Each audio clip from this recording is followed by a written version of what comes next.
জুলাই আন্দোলনে লালবাগ থানার হত্যা চেষ্টা মামলায় মঙ্গলবার দুপুরে ঢাকার সিএমএম আদালতে হাজির করা হয় সাবেক স্পিকার শিরিন শারমিন চৌধুরীকে। 2 দিনের রিমান্ড আবেদন করেন তদন্ত কর্মকর্তা। শুনানিতে ফ্যাসিবাদের সহযোগী ও জুলাই আন্দোলনে হত্যার নির্দেশদাতা সহ নানা অভিযোগ করেন রাষ্ট্রপক্ষ। এ সময় কাঠগড়ায় স্থির দাঁড়িয়ে থাকলেও না সূচক মাথা নাড়ান সাবেক স্পিকার।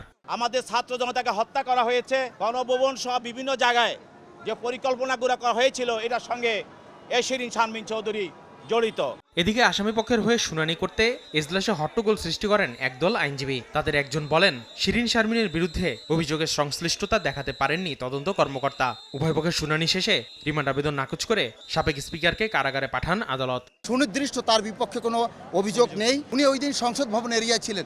উনি কিভাবে রাষ্ট্রের এই দায়িত্ব থেকে সেই লালবাগ জোনে এসে একটি হত্যা চেষ্টা করেছে। 5 আগস্ট শেখ হাসিনা সরকারের পতনের পর থেকেই আত্মগোপনে ছিলেন সাবেক স্পিকার ডক্টর শিরিন শারমিন চৌধুরী। সোমবার মধ্যরাতে রাজধানী ধানমন্ডি থেকে তাকে আটক করে ডিবি। আসিফ মোহাম্মদ সিয়াম, সময় সংবাদ, ঢাকা।